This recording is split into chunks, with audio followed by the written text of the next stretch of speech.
Este é o Entra na Roda Talks e eu sou a Flávia Torres. Olá, sejam bem-vindos. Eu sou Lígia Dantas, psicóloga, idealizadora desse Entra na Roda. E hoje nós vamos falar sobre um assunto muito legal que é a epigenética. Para falar sobre esse assunto, eu convidei a doutora Cris Carvalho. A doutora Cris tem um currículo tão extenso que eu escrevi aqui. A doutora Cristina, ela é geneticista, ela é especialista em medicina reprodutiva, ela é diretora científica da ABRAF. A ABRAF é a Associação Brasileira de Fertilidade. Atualmente, ela é diretora de aconselhamento genético e assessoria científica e educação na Progênesis Brasil. Bem-vinda, doutora Cris, que prazer, viu? E que honra tê-la aqui.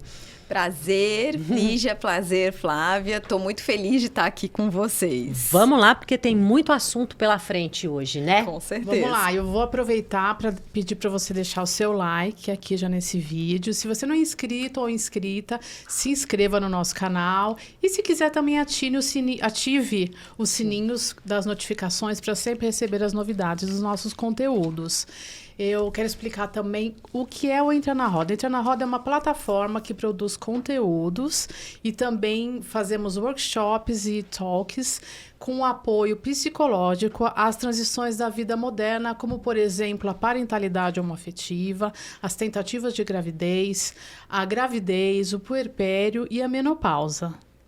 A gente traz conteúdos, pessoal, que a gente faz uma curadoria anterior. Todas as pessoas que vocês vão ver entrevistadas no nosso programa, todos os convidados, são pessoas que nós já trabalhamos nesse período aí, em que a gente vem fazendo o Entra na Roda e muito antes disso. Então, vocês podem confiar 100% no que vocês estão ouvindo aqui. Conteúdo 10, né, gente? Pode assistir tudo. É isso aí. Vamos lá, Cris? Vamos lá. Então, vamos lá. Então, na verdade, esse é o segundo vídeo que nós estamos fazendo com a doutora Cris, que no primeiro vídeo a gente abordou genética especificamente para poder chegar em outro assunto que é epigenética. Eu tinha deixado uma pergunta no ar, né, e tinha explicado o que exatamente é o significado da palavra epigenética, né? O epi, ele vem do grego, que é uma coisa que significa antes, né? Sobre. E a genética é a ciência que estuda a hereditariedade. Doutora Cris, agora explica pra gente o que é exatamente esse além da genética, que é Por que é importante? epigenética? Por que tem se falado tanto de epigenética, né? E o mais interessante, gente, é a gente lembrar que a epigenética é um termo antigo, tá? Achei que era uma coisa modernista.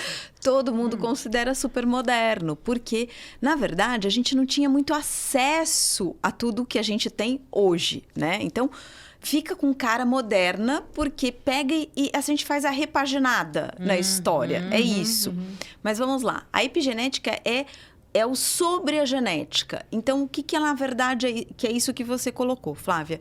Então, o que de fora para dentro pode fazer algum barulho na nossa informação genética. Esse termo foi empregado pela primeira vez por um biólogo chamado Conrad Waddington em 1942. Tá? Nossa, 1942. Mas como é que ele percebeu isso? Na verdade, ele estudava, ele criou, ele colocou esse termo nos estudos que ele fazia, olhando a interação do meio ambiente, né, nas pessoas e como isso podia alterar o fenótipo das pessoas. Ele era um estudioso que ele verificava isso. Ele ficava olhando que se você está submetido a um meio ambiente diferente, uma pessoa de outra, ela vai ter reações diferentes. Então, ele lançou esta ideia do epigenético em cima do meio, entrando e causando alguma alteração no fenótipo, que era o que ele podia ver naquele momento. Né? A gente não vê grandes modificações quando a gente não tem aparato suficiente, que naquela época em não tinha. 1940 e poucos, pelo Pois amor é. de Deus, era o que se via mesmo. Exatamente. Era o que era visível. E a gente coloca ainda assim, para todo mundo entender de uma forma geral, que a epigenética é o meio ambiente, ou seja, tudo que vem de fora para dentro no corpo e que modula essa informação genética de base. O que é esse modular a informação genética de base? A genética mesmo, que está lá dentro do DNA, as nossas letrinhas, elas não vão ser mudadas. Mas a gente pode ligar e desligar essas informações de forma diferenciada. E isso é o que a epigenética, onde a epigenética atua. É um atua. assunto fascinante, né? Sim. Se você for pensar que nada é determinante, Exatamente. que a genética não é determinante, isso muda a nossa Quer dizer, concepção é fascinante de mundo, porque pode né? ser bom, muito ruim, mas também pode ser muito bom. Muito bom. Né? Uma esperança. Sim, exatamente. É bem isso. É uma forma da gente trabalhar em cima da informação genética, pensando justamente nisso. O lado bom disso é pensar que eu vou poder desligar alguma coisa que está sendo ruim e posso ligar alguma coisa que pode ser melhor. Então, é nesse sentido. A epigenética, ela trabalha muito nesse ponto. Por isso que é o sobre a genética, é em cima da genética. Porque a genética não muda, aquela base tá A ali. base está lá. As Agora letrinhas da molécula não vão ser modificadas pela epigenética. E por que tem que se falado tanto nesse assunto? Quer dizer, por Porque que isso começou a ser divulgado? Muito, Qual o porque interesse? o interesse é muito grande por conta de várias frentes, né? A genética é um universo, então a gente tem muitas frentes, né? Pensando em condições que a gente tem aí, doenças genéticas. A gente fala muito em epigenética porque a gente sabe que tem situações em que talvez você consiga melhorar uma informação, você consiga trabalhar em cima dela. Então, a epigenética veio muito em cima disso. A gente fala muito de epigenética do lado de medicina reprodutiva, quando a gente entra na seara de ovorrecepção, porque... De recepção de gametas. Exatamente, que é na recepção de um gameta, porque sempre se achava o seguinte, tudo que a gente sabia até então era, você está recebendo um óvulo com uma informação genética, você vai pegar e vai fertilizar esse óvulo com espermatozoide, a mulher que vai receber este embrião fertilizado, ela vai receber um embrião com uma genética completamente diferente da dela, e é isso que se tinha até então. Ninguém falava muito nessa questão da epigenética. Sim, até porque ninguém sabia dessa influência tão grande. Exatamente. Principalmente, o útero é considerado um ambiente... Um ambiente muito fechadinho, né? Até então, falava-se que o útero é um ambiente estéril, que a gente já sabe que não tem nada de estéril, né? Que a gente Quer dizer que no útero passam-se informações. Passa, até porque a gente tem o que a gente chama de pequenos RNAs. Então, a mulher que está gestando passa essas moléculazinhas, que são esses pequenos RNAs, que vão atuar sobre aquela informação daquele DNA de base.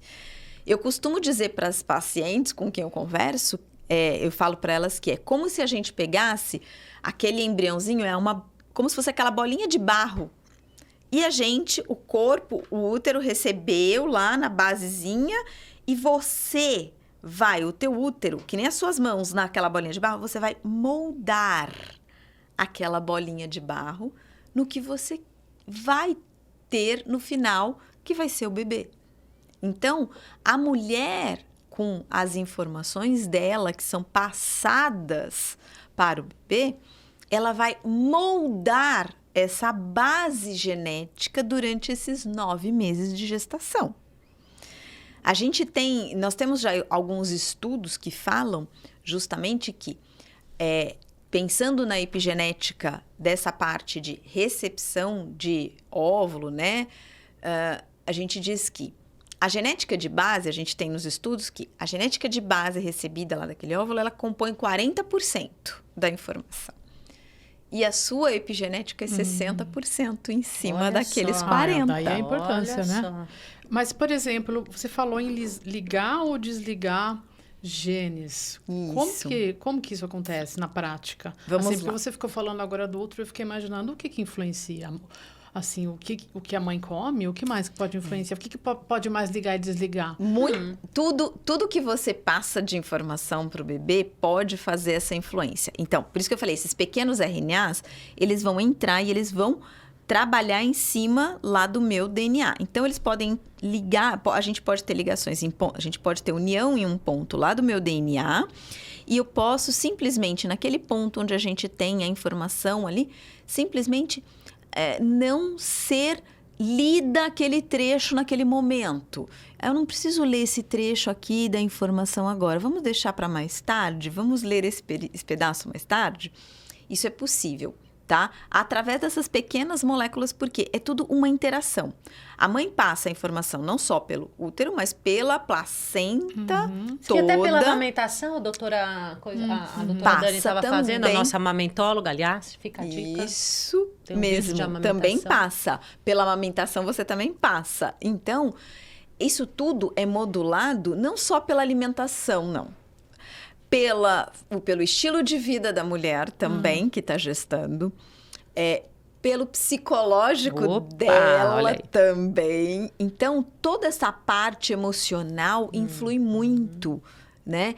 Tudo isso a gente chama de o meio externo trabalhando em cima do DNA.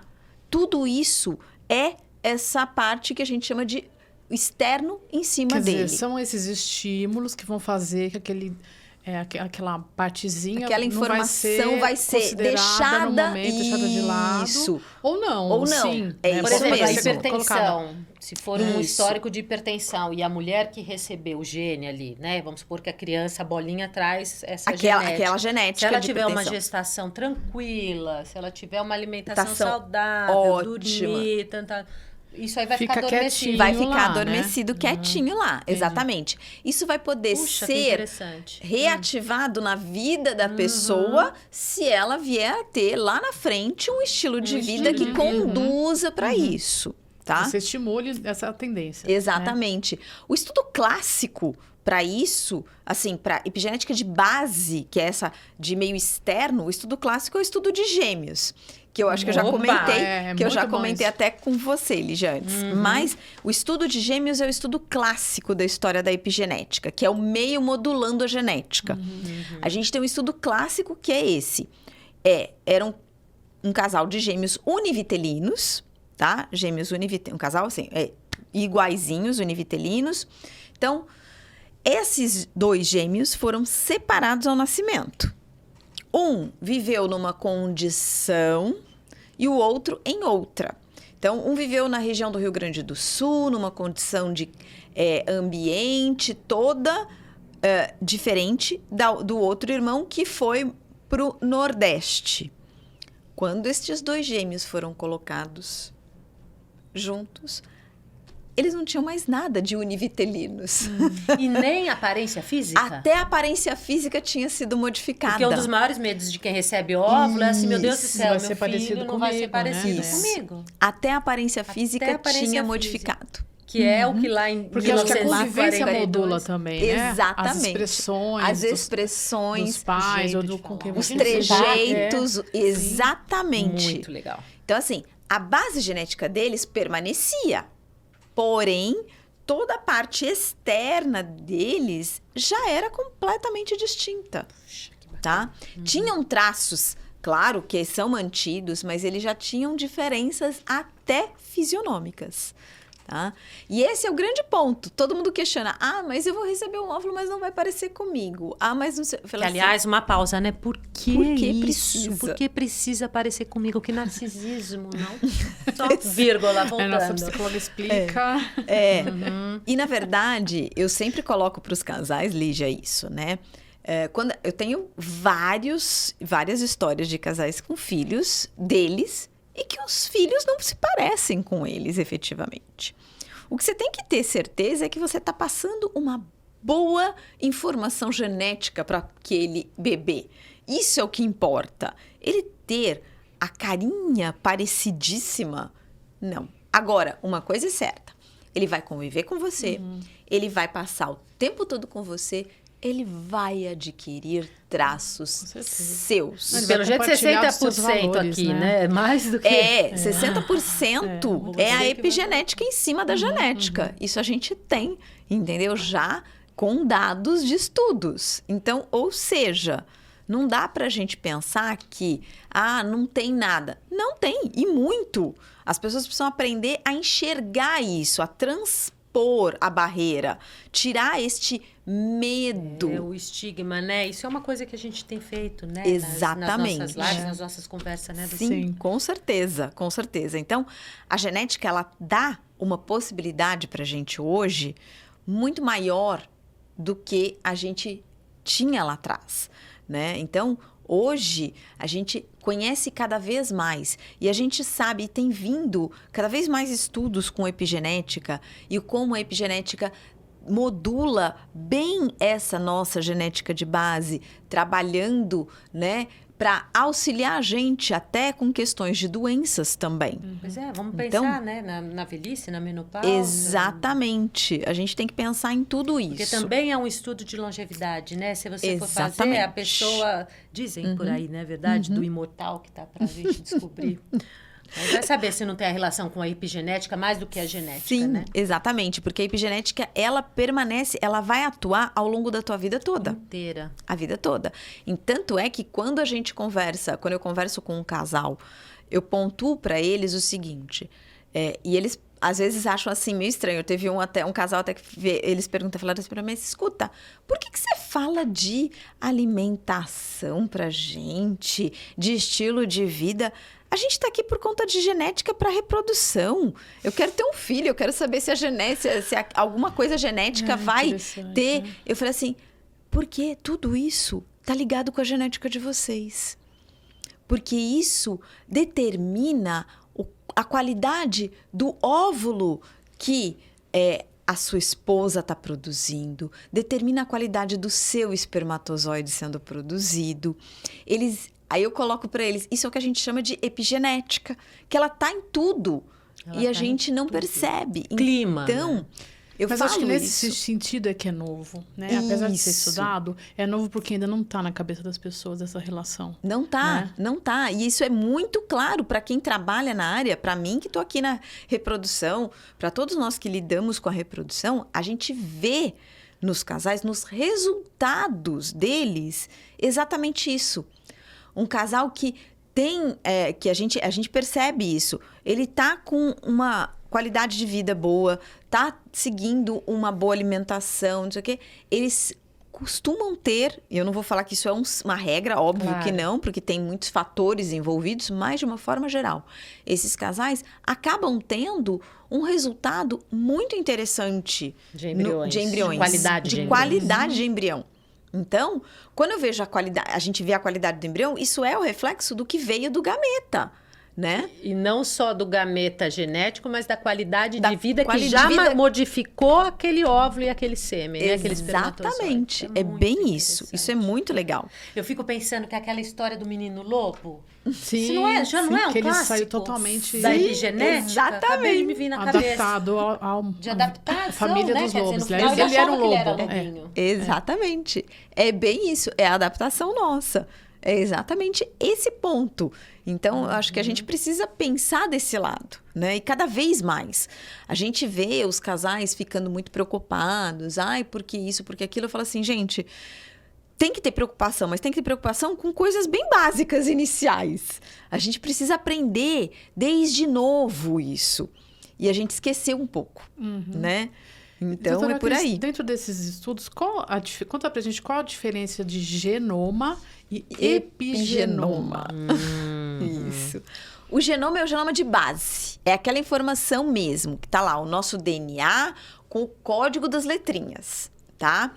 Então, esse é o nosso genoma. O que a gente chama de epigenoma são todas essas moléculazinhas que a gente produz e que vão em cima do meu genoma trabalhar fazendo exatamente isso que a gente estava falando, né? Modular, né? Liga agora, não liga. Mas isso dá para ser feito em laboratório? Então, aí é um passinho um pouquinho adiante. Porque a gente pensa em genoma, a gente pensa já que o epigenoma já também Não, na verdade... Supostamente daria para ser já. Não dá. Não, a gente, controlado. o epigenoma são essas moléculas que a gente produz. Tem muito estudo acontecendo nesse momento, mas a gente, assim como o genoma, a gente não manipula efetivamente ainda. Epigenoma também não, tá? O que a gente tem, assim, a gente começa a ter coisas que são saltos muito bons, que é inícios de terapia gênica, que é outra coisa. Não está no epi, mas está no genoma, né? Não está no epigenoma, está no genoma. A gente já começa a ter terapia gênica começando a acontecer de fato, né?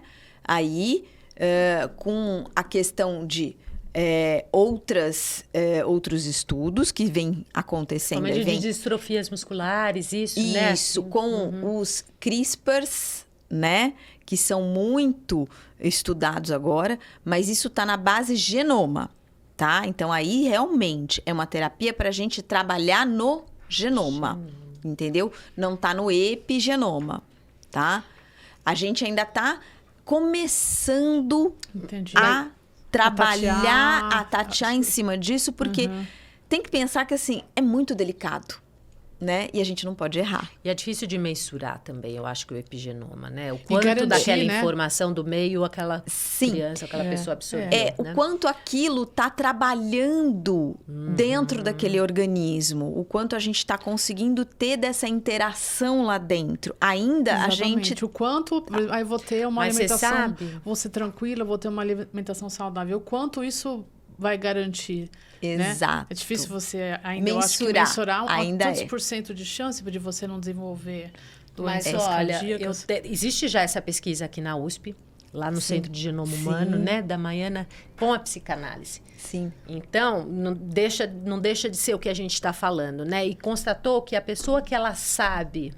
Então, só para dar um contexto, é uma pesquisa feita com pessoas que têm distrofias musculares, então, diagnosticadas. Então, lá no genoma, eles começaram a atender não só as pessoas, como as famílias.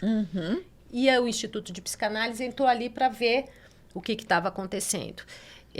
Então, tem aquela coisa, vai querer ser testado? Não vai querer ser testado? Né? Se seu pai tem e você, de repente, não manifesta o sintoma, você vai querer ser testado para determinada doença ou não? Tem gente que quer, tem gente que não quer.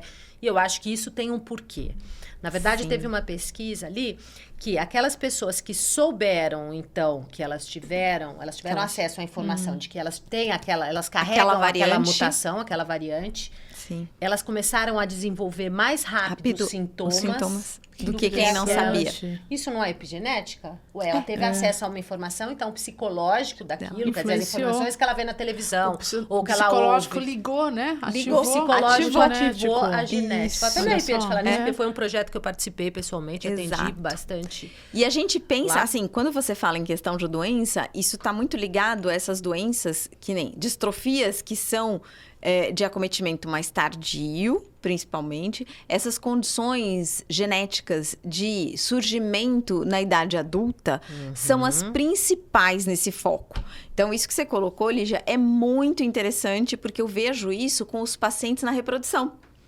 Eu tenho vários pacientes que eles chegam assim, o pai tem doença de Huntington, já diagnosticada, tudo, não sei o que tal. E aí, chega lá a filha, por exemplo, ou o filho, não quer saber. Não quer saber se ela tem. Se tem.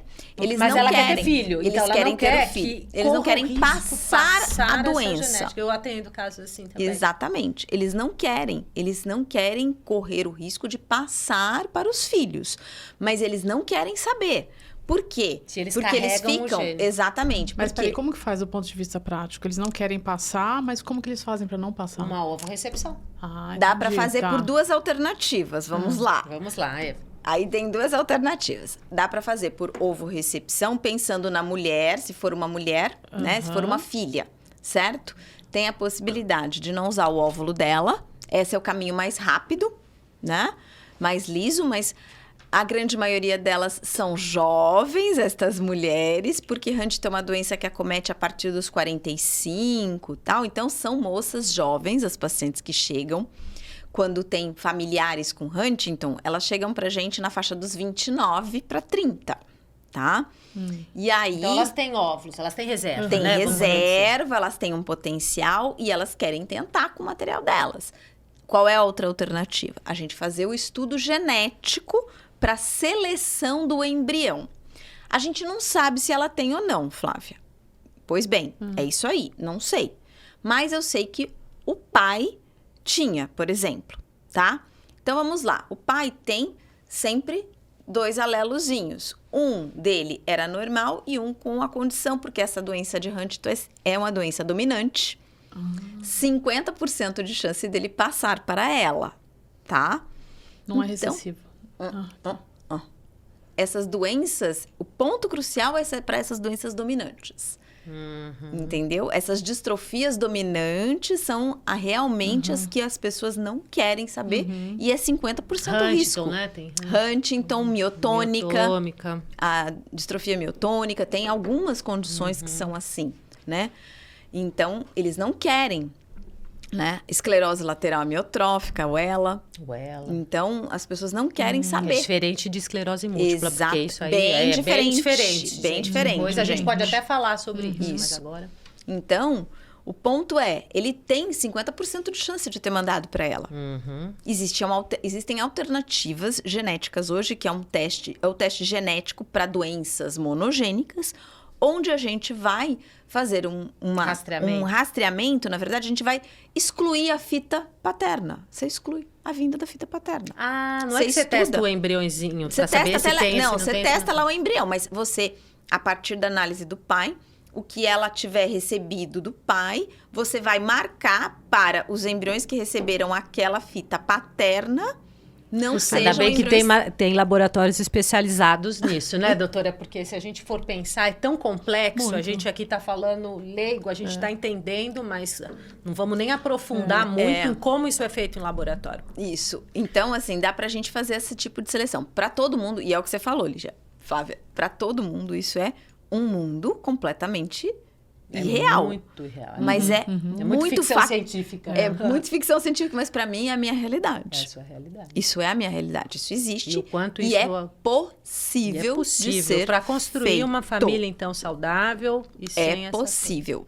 É E possível. sem a de mãe ser saber se ela tem ou não. Se ela tem, se ela vai- Exatamente. Se ela vai, olha só, Se ela vai- porque pode Imagina ser você que com passa 20 uma anos vida, ficar sabendo que com 40 que você 40 vai você desenvolver. vai, entendeu? Acaba a vida complicado, da pessoa. É E isso. acelera os sintomas, Imagina. isso é fato. Isso a gente tem como pesquisa sobre É isso aí. Então aí a gente tem a exatamente... manifestação do sintoma, né? É isso aí. É bem isso. E, então, doutora, que do ponto de vista prático, quer dizer, essa questão é uma contribuição grande da epigenética. E o que mais ela pode trazer para as pessoas? Por exemplo, eu fico pensando assim, aquele conselho básico que todo mundo ouve, né? Exercícios físicos, qualidade de vida, qualidade de sono, boa alimentação. Não beber. A gente consegue desligar alguma coisa com esses hábitos? Ué, a questão da obesidade, não é? É, eu diria assim, a gente desliga algumas coisas, mas a gente também tem que dizer o seguinte, não vamos ficar com uma vida insuportável para ser vivida, né? Aplausos para a doutora Cris e viva a psicanálise. Uma Não taça dá de pra gente vinho, padronizar né? as pessoas. Não dá pra gente virar robô. Robô, Né? exatamente. Então, quando a gente fala qualidade de vida, exercício físico, alimentação, lógico, gente, é um balanço. A gente tem que aprender a fazer balanço, né? É balanço. Então, assim, ter uma boa alimentação. Mas eu quero hoje me dar o direito de comer um churrasco. Eu quero comer massa. Claro, sem sombra de dúvida, você tem que ter o seu direito a ser uma pessoa normal. Eu queria tanto sair, beber um pouquinho. Claro que tem que fazer isso. O que importa é a gente fazer um balanço, um equilíbrio, tá? Então, eu falo sempre para os casos o seguinte, nem tão ao céu, nem tão à terra. Porque, né? por exemplo, uma pessoa que não nasceu com o gene da obesidade, se é que existe? Alguma Existem tendência? alguns genes, existem genes correlacionados à obesidade, realmente. A gente tem alguns. Um fenótipo. E aí, de repente, a pessoa não tem esse, mas ela se alimenta de forma não Muito se exercita ruim. muito ruim, ela vai desenvolver. Vai desenvolver um doença. padrão de obesidade. E nem sempre precisa desenvolver o padrão da obesidade, mas ela desenvolve sintomas no organismo que são ruins. Ou seja, é uma pessoa que a gente chama, eles falam que todo mundo fala assim, eu sou uma falsa magra. Eu tenho vários pacientes que falam assim pra mim, eu sou uma falsa magra. Quando você vai ver o exame, entendeu? O que você vê? Triglicérides Ela é uma falsa saudável. Ela é uma falsa saudável. É isso aí. Então, você tem alterações em parâmetros que mostram pra mim que tem alguma coisa errada ali, né? Eu atendi um casal que foi mais ou menos assim, foi muito engraçado. Um casal jovem que tava com dificuldade para engravidar e eu virei e falei assim, meu Deus, e tudo bonitinho deles, não tinha nada de genética que pudesse estar contribuindo. Eles já estavam fazendo acompanhamento com fertileuta, tal. E aí eu falei, gente, mas como é que pode? Já tinham feito um ciclo, inclusive, e não tinham tido resultado bom. Uma moça de 30 anos, o rapaz de 33. E aí, vai pra lá, vem pra cá, conversa, pergunta dos pais e tudo. Mais de 1 hora falando com eles. E eu falei assim, bom, gente, não tem uma razão efetiva, genética, nada aqui pra vocês. Mas a gente tem que sempre lembrar umas coisas que eu acho importante. Um casal assim, ela magrinha, bonitinha, tudo até assim, né? Eu falei, vocês têm que lembrar que é o importante. Eu vejo que assim, vocês não têm uma questão de obesidade, vocês estão bem, tudo. Mas a gente sabe que a obesidade é um fator que dificulta. Então, procurem manter alimentação saudável, um estilo de vida bom. Aí, a esposa vira pra mim e fala assim, como assim alimentação saudável? Alimentação saudável, né? Comer os alimentos de uma forma geral, né? Você tem que incluir, você tem que ter legumes, verduras, né? Frutas, tem que ter todos os grupos alimentares, né? Então, eu não como verdura, eu não como legumes, eu não como nada disso.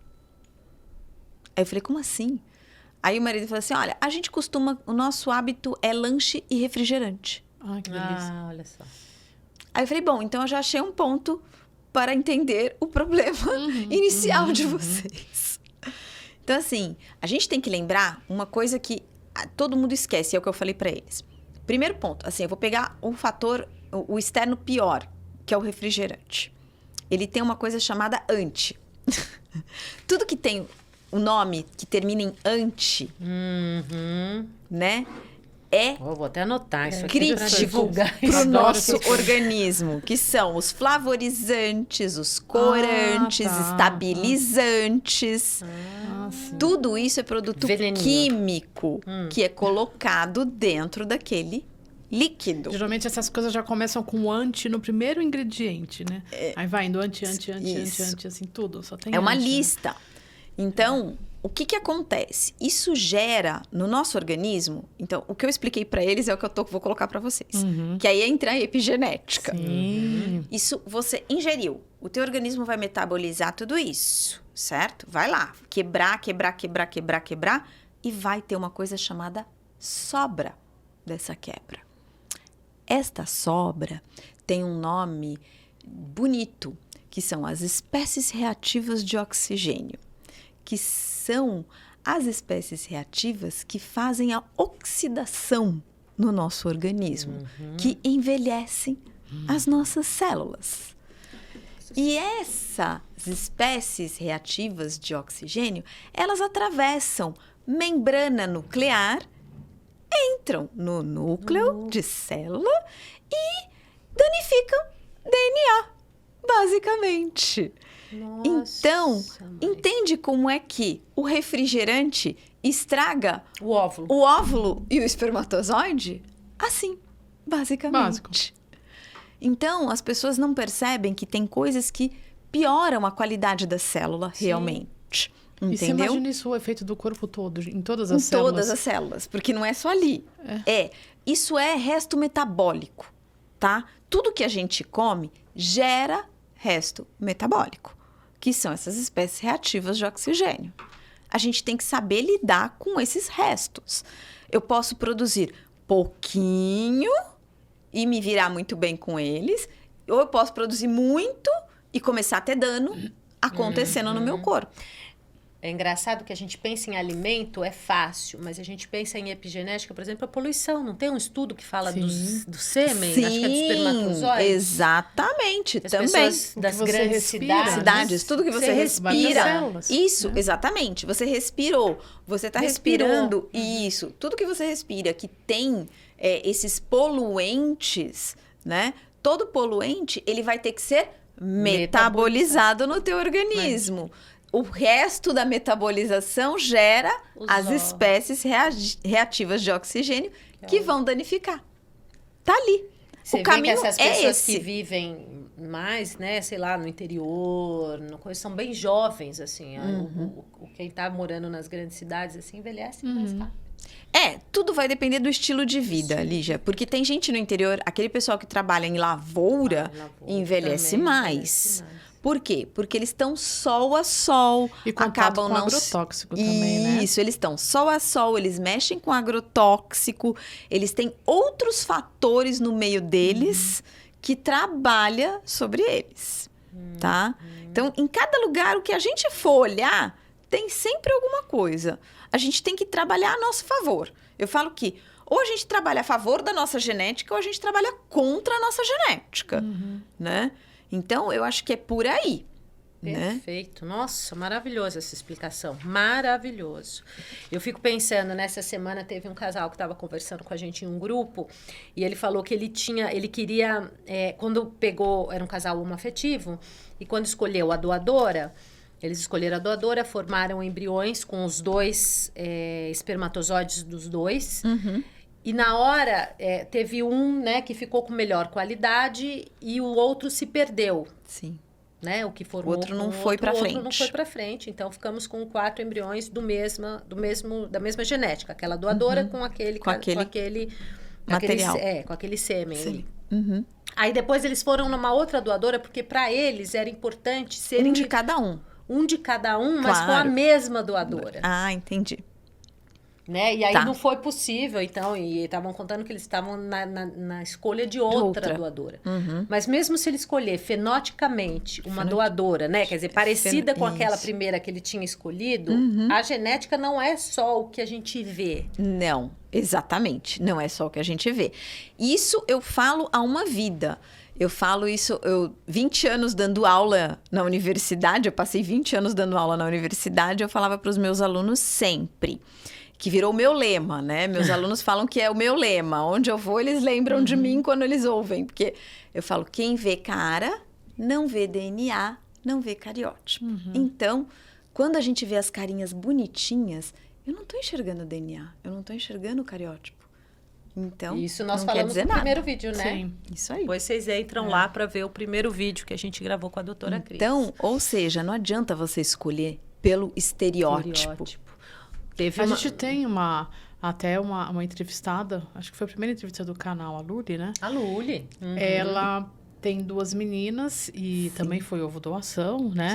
Sim. E ela diz que as meninas são parecidas com ela. E a gente olha fotos e elas são mesmo, gente. São Você olha assim, parece que... E a alegria, né? O sorriso. Os olhinhos, o jeito. O jeito. Né? Como que a epigenética explica isso? Elas têm o quê agora? Uns 2, 3, 4 Acho anos? que elas estão com 4.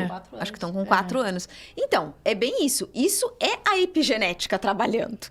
Que é o meio em que essas 2 crianças estão sendo criadas, né? Então, isso é justamente epigenética. É o meio que elas estão inseridas que está moldando elas. Então, a história do barrinho sendo moldado é isso. E elas vão sendo moldadas ao longo... A gente é moldado ao longo da vida. Tem estudos com crianças também, justamente com essa questão da epigenética, porque as crianças, elas têm a gente chama de plasticidade neural muito grande, né? Mas elas têm uma plasticidade como um todo, né? Então, a gente tem alguns estudos com crianças que tiveram situações também de criação distintas, né? Irmãos com criação completamente distinta que se mostraram depois completamente diferentes, sabe? Então, nesse ponto, a gente tem muitos estudos que mostram que se você tiver um ambiente real nesse período inicial de formação da criança, que seja muito favorável para ela, isso fica impresso para ela, para esta criança, e isso determina muito ela lá na frente. Se você cria dentro de um ambiente não favorável, isso fica impresso e determina lá na frente uma situação ruim. Isso explica, por exemplo, eu tive uma paciente que ela queria que a clínica fizesse um teste de QI na doadora. Né? Então, quer dizer, o QI da doadora, ele é resultado também de uma genética, de uma base que foi moldada, não é, doutora? Com toda certeza, de uma base que foi moldada. É isso mesmo. Então, o resultado do Mas QI não vai o garantir QI a não inteligência. Mas ele vai ser moldado também, não pode Vai ser moldado, com certeza. Estímulos. Mas a gente não tem como garantir. A gente não tem como garantir. Exatamente, assim. Eu já tive casal também que me questionou isso, tá? Eu tive um casal... Agora quero mesmo.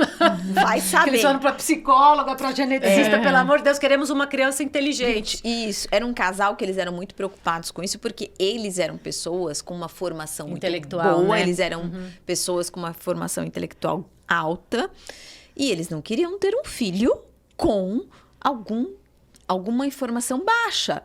Aí eu expliquei, e eu fui bem assim, eu coloquei para eles de uma forma assim, o QI de quem vier o óvulo, gente, não é determinante. Até porque, vamos de novo na epigenética do óvulo, né? O óvulo e a epigenética em cima do óvulo. O óvulo vem com os 40%, mesmo sendo a questão do QI. Tá lá os 40% ali. Quem vai moldar aquele embrião depois ali formado é o útero, a mulher. O primeiro, né? Isso, O primeiro estímulo será. O primeiro estímulo vai ser da mulher naqueles 9 meses de gestação. A incubadora onde ficam os embriões, não, né? Não. O oxigênio não é considerado meio, né? Não, olha lá, não, interessante. Curiosidade. Não, até porque ela meio... fica num meio muito... aquele embrião tá num tempo muito curto dentro da incubadora, né? Ele tá fazendo a manutenção. Aquele período da incubadora é para mimetizar, né? Para fazer parecido, né? O ambiente parecido com o do útero. Então, em termos de umidade, calor, nutrição inicial para essas células, né? Então, você cria um ambientezinho parecido com o útero para que aquelas duas células ali que foram, né, fecundadas, elas entendam que aquele meio é favorável para elas começarem o desenvolvimento, tá? Mas ali não tem o suficiente para passar daquele período. Entendi. Tá? Porque senão a gente entra numa zona de risco muito grande. Que é o que você falou naquela última palestra que a gente estava juntas, né? Quer dizer, assim, que incubadora, se fosse assim, a gente não precisava do útero. Exatamente. Ficava lá. Incubadora. Isso, exatamente. Doutora Cris, pensando em ambiente favorável, dá para você passar uma ideia para quem está assistindo de quais são os estímulos epigenéticos adequados, desde o comecinho e um pouquinho mais para frente, infância, uma pincelada assim pra gente. Assim, direcionar muito as pessoas, né? Eu tenho medo de direcionar as pessoas. Eu acho que assim, todo mundo tem que entender, é o que eu falei, tem que ter um balanço, gente. Eu acho assim, o principal é ter balanço. A gente não pode exagerar na dose, né? O exagerar na dose, assim, criança, bebê, é a história que nem teve a colega que veio falar sobre a amamentação. A amamentação é fundamental, é muito importante, gente, nesse período. Então, eu acho que, assim, a base de tudo, pensar que você poder amamentar é fundamental porque você dá uma continuidade daquela epigenética nesse período. Então, você vai fazendo uma manutenção fora do útero já. Então, assim... Não, eu acho que a presença, o olhar, sabe? Psiquismo, contato, a saúde tudo. Também é muito feito. Isso muito. Puxando um pouco pro meu lado, isso, né? Da exatamente. É o estar em prestar corpo, que a gente diz. É isso aí, Lígia, eu acho. Então, acho assim, nesse período inicial, esse bebê tem que ter toda essa interação para ele receber o que a gente chama, o melhor da epigenética para ele, sabe? Para ele poder ir trabalhando isso. Né? Então, o casal que tá nessa situação tem que entender isso, né? Eu falo muito que é um processo né? E cada um é muito particularizado. Eu tenho muito medo de direcionar as lógico, pessoas. é uma muito coisa bem medo. Não, mas é só assim, que o leigo quer saber, assim. Sim. Meio por cima, assim, o que é legal fazer para eu ter uma vida saudável, aquela história Sim, toda. Né? Bom, desde o início da vida de bebê, primeira coisa, a mãe que tá tendo um neném, a amamentação é fundamental. Me desculpa, a gente tem que dar um jeito. A gente sabe que a vida da gente é super corrida, é muito complicada, mas vamos criar um jeitinho para fazer a amamentação num período, não precisa ser 1 ano e meio, 2 anos, que seja 6 meses bem amamentado, entendeu? Porque esse período você tá passando toda a informação. E ao longo da vida, gente, lógico, não ter exageros, né? É aquela história, nem para menos e nem para mais, né? Então, assim, refrigerante é impossível, não pode, é proibido, né? Você acabou de falar do refrigerante, Cristina, né? Então, doutora Cristina, vai ter umas mensagens. Aliás, deixa sua mensagem aqui para a doutora Cristina. Poxa, ela tá me proibindo. Não eu não existe tô proibindo. proibição, não existe né? Eu isso. acho que é bom senso. Não, né? é bom senso. Então, não existe. Claro que você vai poder tomar o refrigerante que você quer, tudo. É só não viver só dele. Entendeu? Exclusivamente. Isso. Beber todo todo dia dia. é a única informação que você vai passar. Tomar no café da manhã, almoço, jantar. Isso, né? não Só pode. fazer isso. Exatamente. É que nem aqueles pacientes. Eu tenho pacientes que falam assim: ah, mas e o café? Café é ótimo, maravilhoso, mas não é para você tomar bules e bules de café o dia inteiro, né? Porque também vai dar problema lá na frente. Então, isso que a gente está falando de gestação, né? Do que você vai passar. Mas eu acho que tudo que vale como qualidade de vida, e eu diria melhor do ponto de vista psicológico, a gente fala mais em vida qualificada. Isso aí. Do que qualidade de vida. Porque qualidade de vida a gente pode entender como se alimentar, dormir, tarará, a gente pode tentar padronizar. Mas uma vida qualificada é poder viver onde se está, ser feliz com as coisas que tem. Né? É aquela coisa, eu tenho mais do que eu preciso. É isso aí. Menos do que eu gostaria, mas eu sou feliz com o que eu tenho. É isso aí. Né? Então, eu acho que a mensagem é essa. Não existe fórmulas mágicas, mas existe, assim, uma tentativa de que vocês, ao entrarem nesse projeto aí reprodutivo, tenham em mente que a vida ela tem que ter qualidade no sentido de viver. De vivência. Agora, sim, interessante fazer aqui vou fazer uma intersecção entre as duas, né? Porque eu acho que a epigenética, ela corrobora com a psicologia, assim, quando ela demonstra que você, pensando na infância, né? Na mais tenra infância, útero, bebê, criança, você pode deixar, dependendo de como você passa, do que acontece, você pode deixar marcas pro resto da vida. Pode. Né? Eu acho que aí é uma intersecção entre as duas áreas. Mas é bem mesmo. Os traumas, sim. Uma pessoa que ela sofreu algum trauma de abandono, por exemplo, ela vai responder na vida a partir daquele ponto de vista, daquela que foi, de alguma forma, rejeitada. Isso. E pegando o gancho do que você falou da história que eu falei, né? Do útero e da incubadora, tem um estudo já... Isso me veio... Na hora que eu falei, tem um estudo que já está propondo um embriônico. Um embrião de laboratório, criado em laboratório para ajudar para questões de doenças genéticas, tá? Então, gente, assim, o que eu tô falando aqui é realmente, assim, a gente precisa do útero da mulher, mas os pesquisadores já estão tentando e já tem um embriônico que foi desenvolvido por um grupo, tá? Para buscar exatamente... o auxílio para questões de doenças genéticas. Olha só. Tá? Mas aí se mexe na célula óvulo e na célula espermatozoide. Mas aí é estudo experimental ainda, então a gente tem que entender algumas coisas e tomar cuidados, tá? Opa! Só para ninguém assim, se alguém ouve, não, mas ela falou, mas tem já um embriônico que foi criado. Tem um embriônico que foi criado com esta finalidade, né? Tá sendo estudado isso, porém, não dá pra gente pôr passos adiante ainda. Claro, até porque tem questões tão éticas envolvidas, né? Tanto na genética como na epigenética. E acho que é uma discussão aí para anos. Para anos. A gente tem que tomar muito cuidado. Muito cuidado. Eu falo que não dá para brincar de ser Deus. Não.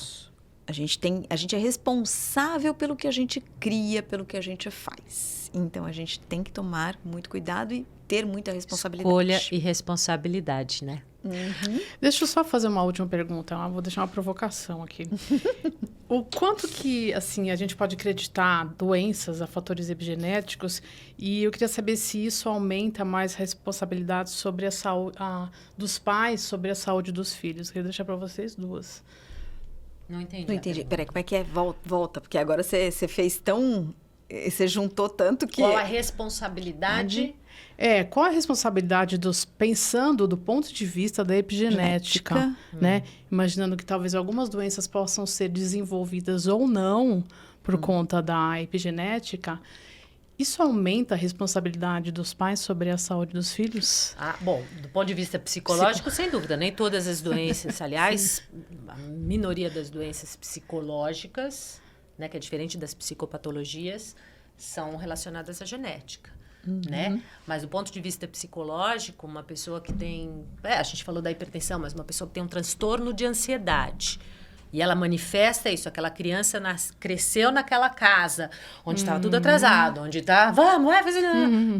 Ela vai muito provavelmente vai desenvolver um transtorno de ansiedade. Até ela entender que aquilo é dos pais e não dela, existe um trabalho terapêutico e analítico a ser feito e para a gente desligar a tal da chavinha da epigenética. Exatamente. É bem isso. Tem uma responsabilidade, sim. Mas tem uma responsabilidade como em tudo. Né? Mas acho que ainda tem muito esclarecimento pela frente, né? Muito, nossa. Olha, eu vou falar pra você, Flávia, se a gente voltar a fazer essa conversa daqui 6 meses, já vai ter coisa diferente. Tá convidada, pessoas, quem né? mandou, cantou a bola, a gente saber. cortou. Tá convidadíssima, daqui 6 meses vamos falar tudo de novo, ver o que tem de novo nessa área da genética e da epigenética. É isso aí. Doutora Cris, muito obrigada por ter vindo conversar com a gente, por ter voltado, foi maravilhoso. Por nada, gente, eu que agradeço sempre a oportunidade de estar com vocês, que é sempre um papo muito bom. Muito legal mesmo. E se ligue no nosso canal. Toda semana aí a gente está disponibilizando vídeos sobre essas transições da vida moderna, sobre tudo que a gente vem vivendo. Então, assine o nosso canal. Um beijo grande, gente. Tchau, tchau. Até a próxima. Gente.